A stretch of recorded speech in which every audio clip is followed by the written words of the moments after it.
Hello दोस्तों, आप देख रहे हैं आपका अपना यूट्यूब चैनल एग्ज़ाम गाइडर।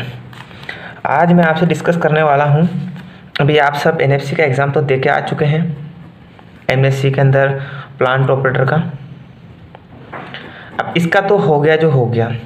इसमें कुछ बच्चे क्वालिफाई होंगे, कुछ बच्चे नहीं हो पाएंगे थर्ड स्टेज के लिए।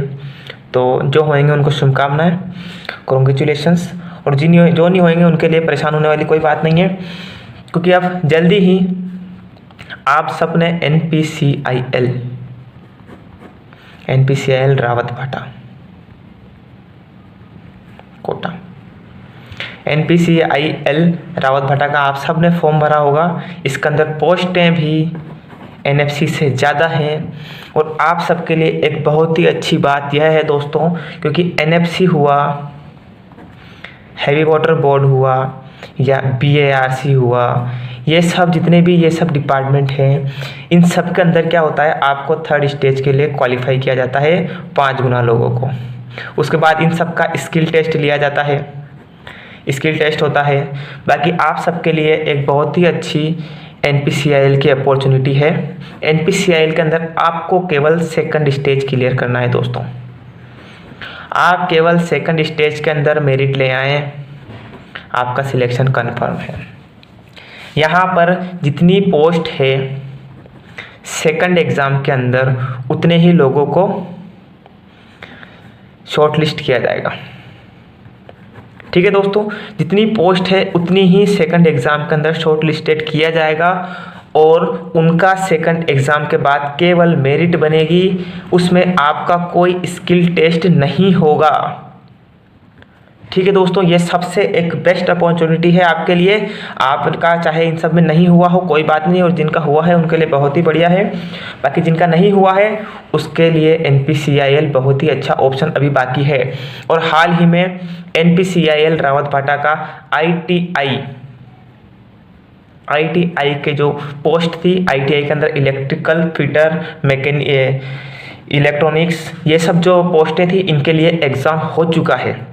और दोस्तों इनका जो एग्ज़ाम हो चुका है, इसके लिए इन्होंने बच्चों को शॉर्ट लिस्टेड भी कर लिया है। और इनके लिए स्किल टेस्ट की डेट अभी नहीं दी है, पर इन्होंने स्किल टेस्ट के लिए आपको संभावित दे दी है कि ये दिवाली के बाद स्किल टेस्ट करवा लेंगे दोस्तों।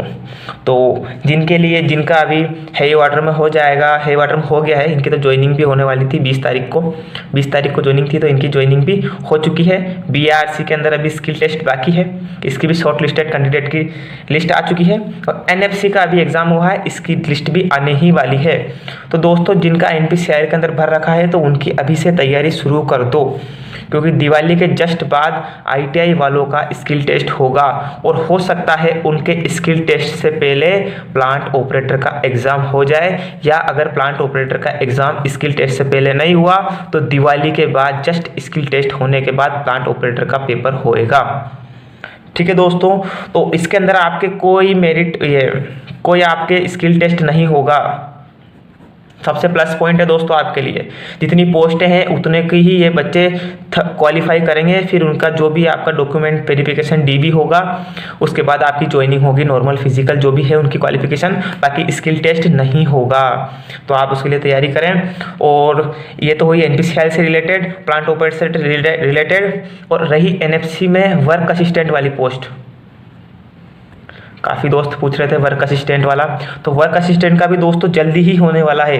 क्योंकि जब स्टेज 1 कराए, उनका स्टिपेंडरी ट्रेनिंग कैटेगरी फर्स्ट जो थे उनका जब कराया था, तो उनका जस्ट होते ही इन्होंने स्टिपेंडरी ट्रेनिंग कैटेगरी सेकंड का एग्ज़ाम कंडक्ट करवा दिया है।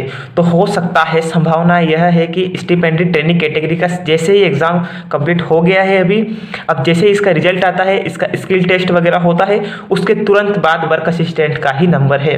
तो एनपीसीआईएल प्लांट ऑपरेटर और एनएफसी वर्क असिस्टेंट, इन दोनों के लिए भी आपको तैयारी में अभी से लग जाइए दोस्तों, क्योंकि इनके ज़्यादा देर नहीं है आपके एग्ज़ाम आने में। तो इस रिलेटेड आपको थोड़ी मैं बात बताना चाहूँगा। एनपीसीआईएल का जो प्लांट ऑपरेटर, इसके लिए आप क्या करें।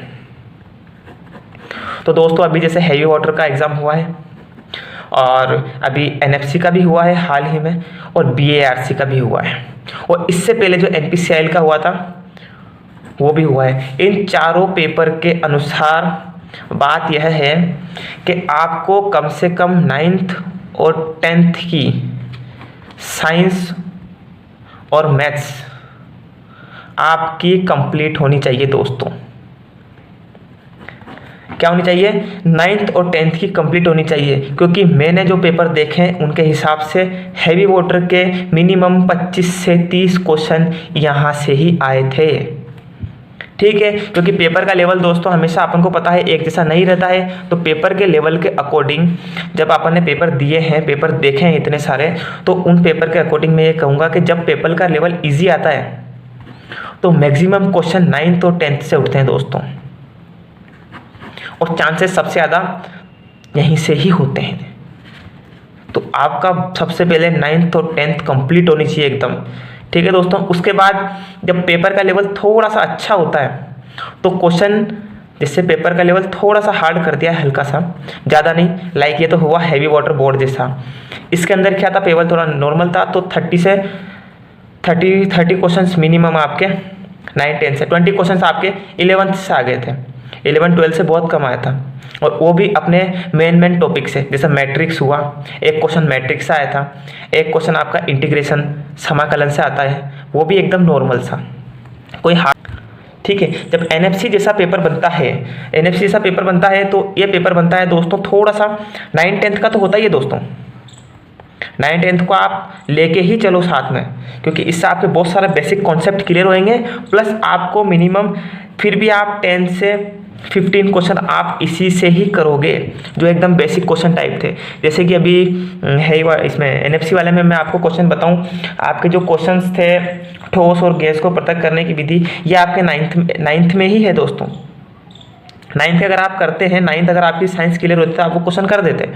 उसके अंदर केवल वो जो साइक्लोन वाला था वो ऑप्शन नया था, बाकी उसके अलावा जो 2 ऑप्शन थे उनको वो आपको 9th में मिल जाएंगे, तो उसके बिहाफ पे आप कर सकते थे कि ये दोनों तो होंगे नहीं, तो 3rd क्वेश्चन राइट साइक्लोन वाला ही होगा। उस तरीके से आप करते थे। बहुत सारे क्वेश्चन है, बाकी इसके अंदर ज़्यादा नहीं आते, 10 to 15 मैक्सिमम 20 क्वेश्चन ही आते हैं, बाकी सब आपका 11th and 12th से आता है। ठीक है दोस्तों, और 11th और 12th से आपको ज़्यादा डीपली जाने की ज़रूरत नहीं है दोस्तों। आप केवल आपके जो टॉपिक है वो आपके ऊपर से क्लियर होने चाहिए, सारे टॉपिक आप एक बार टच कर लेना दोस्तों। ठीक है, उसके बाद BARC का हुआ था। BARC का एग्ज़ाम थोड़ा टफ था दोस्तों। BARC का एग्ज़ाम का सच में लेवल था, बहुत ही अच्छा लेवल था। तो अभी हम बात कर रहे हैं NPCIL की।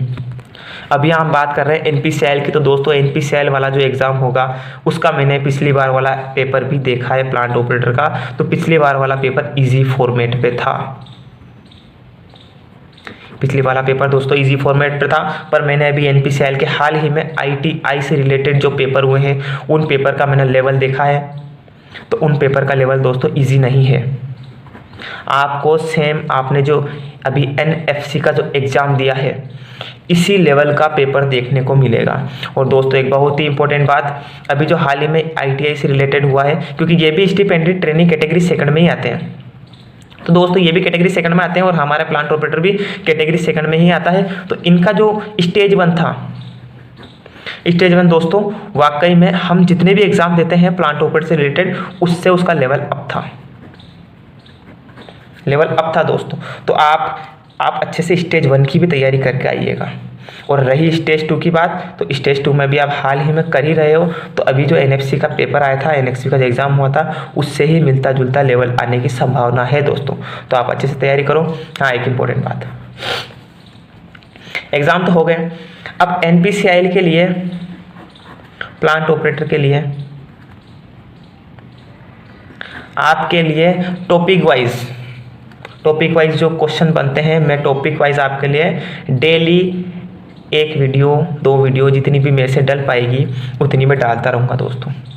ठीक है दोस्तों, तो निश्चिंत रहें, आपकी प्लांट ऑपरेटर की तैयारी हो जाएगी। जितने भी एग्ज़ाम है उनसे रिलेटेड आपके क्वेश्चंस डलते रहेंगे अभी। और आप इस बात से निश्चिंत रहें कि मेरी तरफ से आपको कोई प्रॉब्लम होगी, क्योंकि मैं खुद हैवी वाटर बोर्ड का जो इससे पहले वाला एग्ज़ाम हुआ था अभी जस्ट, उसके अंदर प्लांट ऑपरेटर वाले के अंदर 3rd स्टेज के लिए क्वालिफाई था। और अभी जो NPCIL का ITI का जो एग्ज़ाम हुआ है वो खुद मैंने भी दिया है इलेक्ट्रिकल से, और मैं उसमें भी क्वालिफाइड हूँ 3rd स्टेज के लिए। इसलिए मैं दोस्तों आपको सलाह दे रहा हूँ कि उसका स्टेज 1 वाकई में अच्छा था और स्टेज 2 का एग्ज़ाम जो था उसके भी क्वेश्चंस बहुत ही अच्छे थे। ठीक है दोस्तों, तो आज के लिए इतना ही। Thank you. आपको इसी से रिलेटेड जानकारी देनी थी। तो आपको जानकारी अगर अच्छी लगी हो तो पेज को लाइक करें, इसको चैनल को लाइक करें, शेयर करें और सब्सक्राइब कर दिया करें दोस्तों, क्योंकि मुझे भी मोटिवेशन की ज़रूरत पड़ती है। तो मेरा मोटिवेशन आपसे ही आता है। तो आपके लिए ऐसी अच्छी वीडियो ला रहा हूँ। थैंक यू दोस्तों, मिलते हैं अगली वीडियो में।